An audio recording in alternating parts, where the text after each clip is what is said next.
Hey guys, Eric, CEO of the Swiss here, and today I have this, one of my favorite guns of all time. This is a 9mm UZI. UZI 9mm. This is my UZI. I bought it, I think 2 or 3 years ago as surplus at a local gun shop. I'll tell you a bit more about the story of this particular gun, where it comes from. But first I'd like to speak a bit about the UZI. A lot of people know the UZI as this 1980s bad guy action movie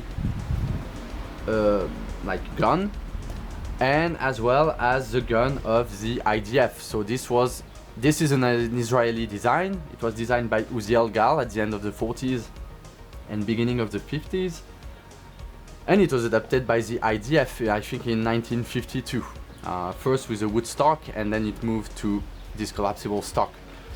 But something that not a lot of people know is that this particular gun was actually adopted by quite a few European militaries around Europe. The Dutch Navy adopted the UZI, and they actually have one of the coolest stock that you can possibly find. If you can find them, I think that they destroyed most of them, so good luck finding one. Germany was a big adopter of the UZI for mechanized troops and the like, tank crews. They adopted the UZI as the MP2, and you can still find some MP2s on the market today, and you can especially find a lot of magazines from this period. I have a few MP2 mags in my safe to go along with this one, because they're kind of the cheapest UZI mags you can find in Europe. And one of the big adopters of the UZI was Belgium. And Belgium was not only an adopter of the UZI, they built an UZI, like this one right here. This one was actually built by FN. This is an FN Herstal built gun in Belgium. So they were adopted by the Belgian military. I think they were in issue from 58 until early 70s, 71, 72. But they stayed in service actually with the Belgian gendarmerie. The Belgian gendarmerie was the paramilitary police force. It's now doesn't exist anymore. But as late as 2015, and maybe even today, these guns showed up in service when there was this big wave of terrorist attacks around Europe. You could see pictures of Belgian police deployed with these submachine guns. I'll give you some pictures here. And this is one of those. This is one of those gendarmerie issued guns. You can see on this one it has a particular GD 1987. GD stands for gendarmerie. I don't know if 1987 stands for when it was issued or when it was built, but from the documentation I have, I don't think these have been built past that date. I don't think in 87 that FN still made UZIs, so it was probably made prior to this and then stamped GD 1987. But don't quote me on that. I'm not an historian. I'm not sure about this.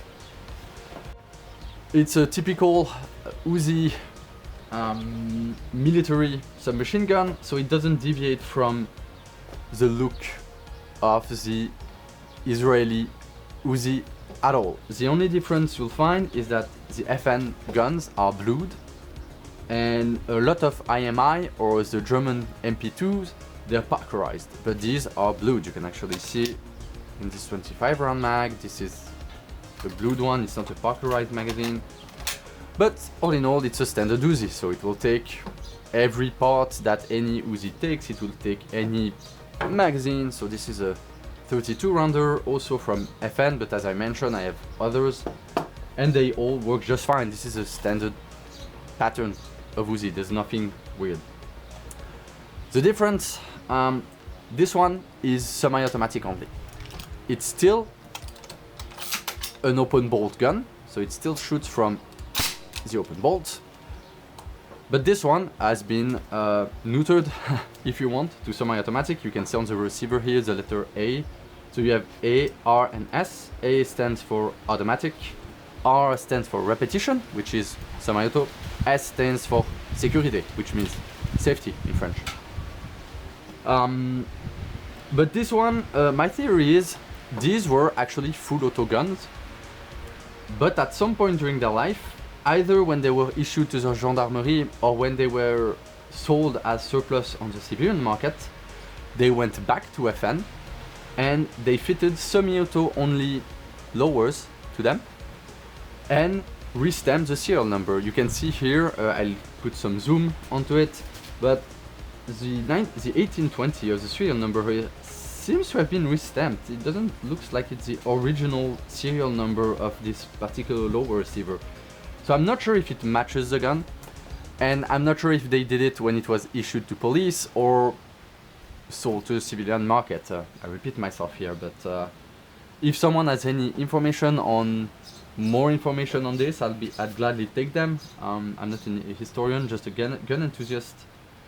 But yeah, it's a neat gun. It's one of my favorite SMG of all time, due to, yeah, it's the typical bad guy gun of action movies. I mean, this thing is fucking awesome. I prefer the wood stock on it, personally. The folding stock, it truly is iconic. It's an iconic look, that's for sure. But it's not the most comfortable. I don't like the length of pull of that stock. I'd much rather use the wood stock. I think it's more comfortable, and also I think it looks better. I think the folding stock looks good folded, doesn't look that good unfolded. So if you're using this one-handed, it's fine. If you're shouldering it, get the wood stock. These have come back on the front of, maybe not the front, but it came back in the media recently, because these guns, in particularly FN-made guns, have been seen in Ukraine during the fight with Russia. Probably, police or army surplus, and they had a bunch of these, and they sent them as military aid. Not sure how useful they are on the front line of Ukraine's. Most of the pictures and videos I've seen have just been of Ukrainian soldiers shooting them for training or carrying them in vehicles. I mean, that's a great vehicle. That's a great gun for a car. Like, you keep it in the car next to you. It's small, it's light, it's compact. It's great in the car. If you have to go engage on the front line with this, range is very limited. It's still 9mm. It's an old platform. The sights aren't all that great. It's really difficult to modernize this platform, which is a subject for my next video on this gun. So stay tuned. But yeah, I guess they had a bunch of them on hand and they decided to send it to Ukraine as military aid. What good is that making? I don't know. One thing you can really identify easily is this sling. This is a standard UZI pattern sling. Doesn't differ from the IMI design, but it's blue for the police because it's a police UZI. So of course it's blue, and you can actually see in a few pictures, you can see these slings used with these guns in Ukraine, but the ones they've got are full auto. Sadly, I don't have the fun switch on mine. Sad. Maybe next time. So yeah, there you go. That's a quick look and quick overview of one of my favorite guns of all time. If you know more about the UZI in Belgian service, and especially in the hand of police, don't hesitate to send me a comment or send me a message or anything, or DM me on Twitter or X, now that it's called. And yeah, thanks for watching. Like and subscribe, and I'll see you guys next time. Don't tell me this isn't the coolest stuff.